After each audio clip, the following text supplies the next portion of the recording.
aborder les grandes étapes d'une organisation d'un projet de déménagement.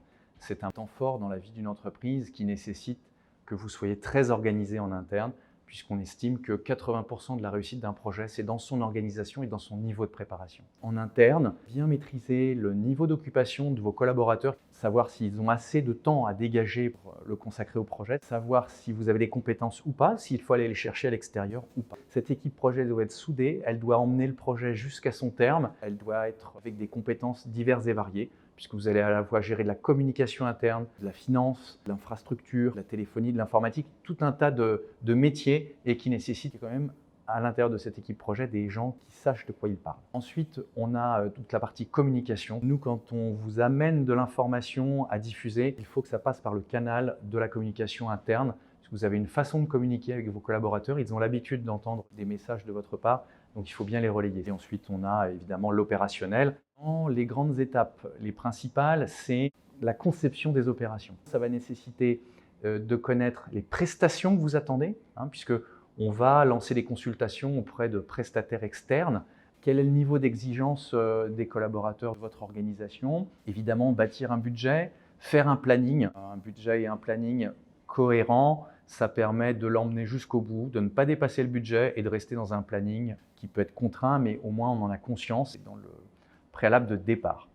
Évidemment, une fois qu'on a ce planning, ce budget et ces prestations attendues, on va lancer les appels d'offres. Une fois que ces appels d'offres sont lancés, il y a le choix des prestataires, des partenaires et on va rentrer dans la phase préparation des opérations. Il est important de voir que vous avez les prestataires qui vont venir vous aider sur l'opération, qui eux vont préparer les opérations, mais vous avez aussi votre préparation interne, puisque là, toute l'organisation, tous les collaborateurs doivent se préparer à cette opération d'envergure, souvent historique dans la vie d'une entreprise. Souvent, on imagine, j'ai pris un prestataire, c'est très bien, j'ai fait le bon choix, mais les collaborateurs ne sont pas prêts. Ensuite, dans la réalisation des opérations, là on passe vraiment dans le concret, il faut que vous ayez bien décrit les obligations des uns et des autres pour que le qui fait quoi soit vraiment très clair et soit accepté surtout.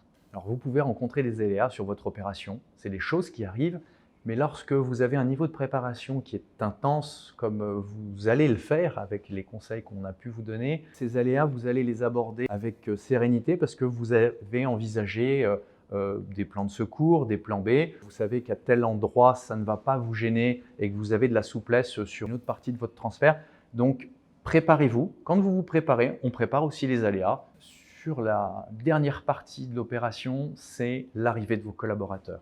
Ce qu'on appelle, nous, le service après-vente, c'est le SAV, avec des équipes dédiées dans les différents domaines qui vont concourir à l'opération. L'informatique, la téléphonie, la reprographie, le service support de l'immeuble. Il faut que l'ensemble de ces équipes-là soient mobilisées, fédérées, pour qu'ils puissent intervenir très rapidement pour gommer toutes les petites problématiques qu'un collaborateur va pouvoir rencontrer.